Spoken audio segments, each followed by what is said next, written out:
반갑습니다. 데이업 시청자 여러분들 그리고 리가켄바이오 주주님들, 이 리가켄바이오 같은 경우 현재 이 ADC 시장이 개화 시기이기 때문에 우리가 지속적으로 좀 지켜보셔야 된다라고 좀 많이 강조를 드렸었습니다.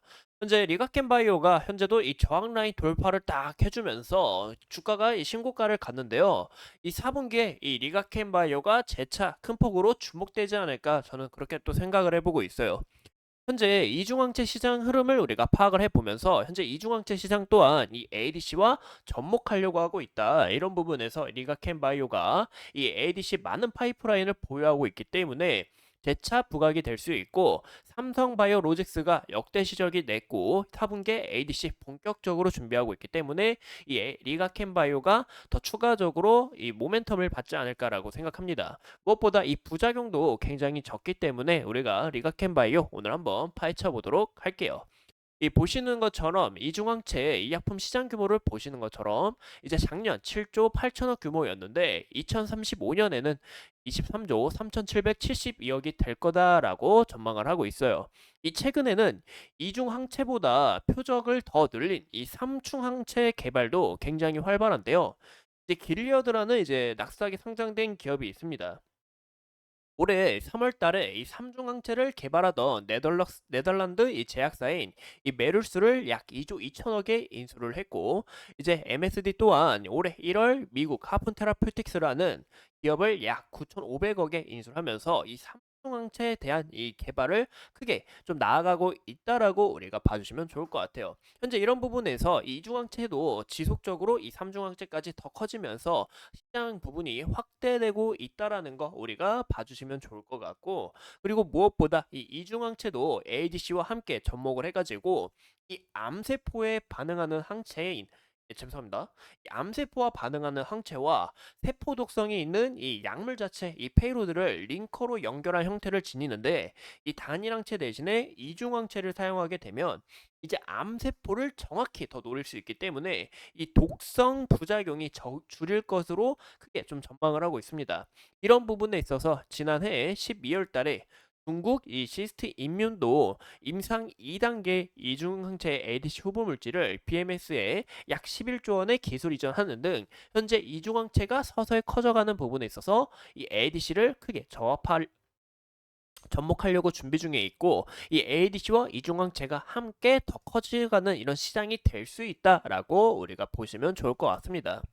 또 최근에 이 삼성바이오로직스 정말 역대급 실적을 내면서 제가 지속적으로 관찰하셔야 된다라고 많이 이야기를 들었는데, 현재 그 이유가 이 글로벌 탑 AD 이제 CDMO 2위가 될 전망이 있기도 하고, 현재 이 삼성바이오로직스를 왜 이야기를 드리냐면 이 삼성바이오로직스가 이 ADC 생산 시설을 올해 12월 달에 가동 목표를 좀 준비하고 있기 때문에 이제 4분기에 준비를 하고 있죠. 이런 부분에서 이 ADC 시장이 본격적으로 또 개화가 될 수 있다. 이런 부분에 있어서 우리가 지속적으로 살펴보셔야 된다라고 강조를 드리는 겁니다. 현재 이 ADC 같은 경우 2015년에 1조 3,800억 규모에서 23년에는 13조 8천억 규모, 약 10배가량 커졌고, 그리고 2028년에는 38조 시장을 전망하고 있는데, 현재 이 ADC 같은 경우 작년에 이 M&A나 라이선스 아웃 규모만 봐도 100조 부분을 크게 넘었다라는 부분에서 지속적으로 주목이 될 수밖에 없다. 그리고 주식 자체는 이 기대감이고 미리 선반영해서 가져오기 때문에 우리가 이 리가켄 바이오를 지속적으로 관찰하셔야 된다라고 이야기를 드리는 거죠. 또 무조건 주가가 올라간다 이런 부분을 저는 강조를 드리는 게 아니라 이제 우리가 살펴보셔야 된다라고 이제 강조를 드리는 거고, 현재 이 부분에 있어서 이 차트의 현재 흐름이나 이 기간이나 이 외국인 연기금의 이 수급 방면을 우리가 함께 파악하면서 추가적으로 이런 부분에서 우리가 기대를 해봐도 좋겠구나 이런 부분을 좀 파악하는 게 가장 중요하지 않을까라고 생각이 듭니다. 현재 이 보시는 것처럼 이 컨트롤 플랫폼이라고 있어요. 현재 이 컨트롤 플랫폼 같은 경우 이제 리가켄 바이오의 이 ADC 기술인데, 이 전임상부터 지속적인 이 임상 단계의 이 ADC 후보 물질 중 가장 많이 적용이 됐다라고 확인이 되고 있습니다. 이제 링커 역시도 이 기존의 VC, VA 링커에 이어서 이 리가켄바이오의 정용, 이 BG 링커가 굉장히 많이 확인되고 있다라고 우리가 봐주시면 좋을 것 같아요. 이런 부분에 있다 보니까 현재 이 리가켄바이오가 이 ADC를 굉장히 열심히 달려가고 있는 만큼 이 기대감들이 지속적으로 반영이 될 수 있고, 그리고 파이프라인 한 개가 아니라 이 제가 저번 시간에 좀 자세하게 이야기를 드렸는데 파이프라인도 굉장히 많다 보니까 이런 부분에서 하나씩 마일스톤 수령이나 추가적으로 기대감이 반영이 될 수 있다라는 거죠. 여기에 대한 부분이 하반기와 내년 상반기까지 이루어지기 때문에 우리가 좀 지속적으로 관찰을 하셔야 되지 않을까라고 생각을 하고 있습니다. 현재 리가켄바이오의 이런 컨트롤 플랫폼이나 BG 링커의 파이프라인 수가 확장이 더 추가적으로 될 것으로 보이고 있기 때문에 현재 ADC 개화 시기인 만큼 리가켄바이오의 이 ADC 능력, 이 기술력 자체가 더욱 입증되지 않을까라고 생각을 해보는 거죠. 이 기존 이 혈소판 감소증이 있습니다. 이게 ADC를 좀 많이 투여를 하거나 이 데이터 자체를 서서히 쌓아갈 때 제일 많이 나오는 이제 부작용인데, 현재 리가켄바이오가 다른 이런 이 기업들과 좀 비교를 해봤을 때 혈소판 감소증이나 호중구 감소증 이런 부분에서 리가켄바이오의 부작용, 이 LCB7을 보이시죠? 이제 리가켄바이오의 이 물질인데 보시는 것처럼 부작용이 굉장히 적다라는 것을 우리가 확인해 볼 수 있다라는 거죠. 현재 이 RO1을 이 ROR1 타겟으로 하는 이 ADC 중에 이 가장 임상 단계가 빠른 머크의 MK 한번 쓸게요. MK140이 있습니다. 140이 있는데 이제 임상 이상에서 이 CR 완전 간의 4명, 그리고 죄송합니다. CR이 이제 2명이고, 그리고 이 부분 간에가 4명, 그리고 이런 부분에서 관찰된 것을 우리가 확인해 볼 수 있고, 올 RR 같은 경우 객관적 반응률인데 이 30%가 증가를 했습니다. 하지만 이 바이오 기업들은 아무리 이 데이터가 정말 좋게 나와도 부작용이 하나 있다 하면은 여기서 크게 꺾여버려요. 부작용이 있으면 안 됩니다. 아무리 데이터가 정말 좋게 나오더라도.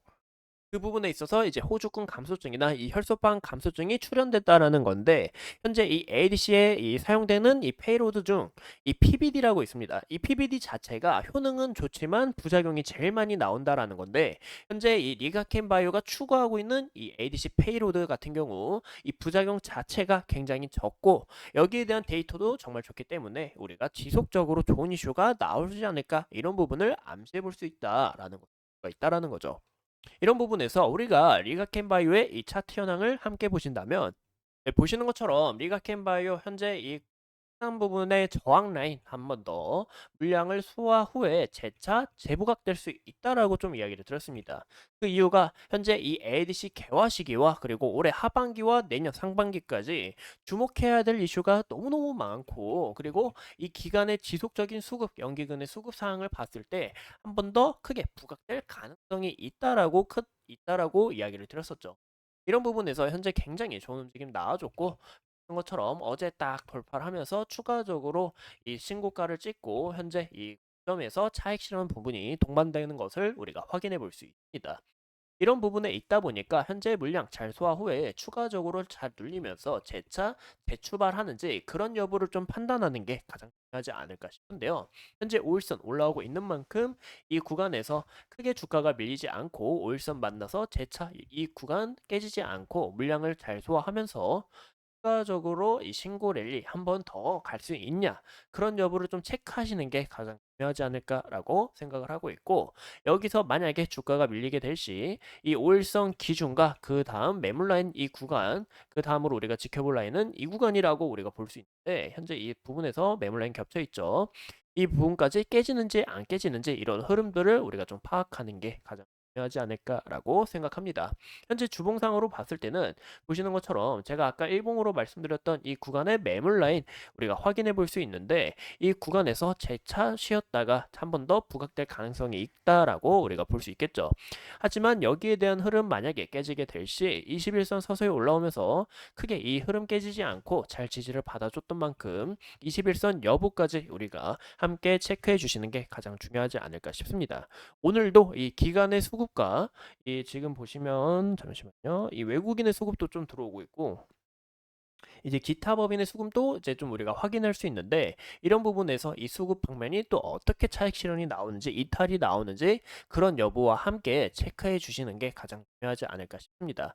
네, 현재 고점 현재 부분에서는 5일선과 격차가 많이 벌어졌고 현재 이 고점 부분에서 현재 차익 실현 물량이 지속적으로 동반되고 있기 때문에 이 물량을 어떻게 소화하는지 그런 여부를 파악하는 게 가장 중요하다라고 볼 수가 있겠죠. 그래서 이런 물량 소화를 어떻게 잘 진행하고 있는지 수급 방면이 흔들림 없이 깨지는지 그런 여부를 우리가 판단하는 게 가장 중요하지 않을까 싶습니다.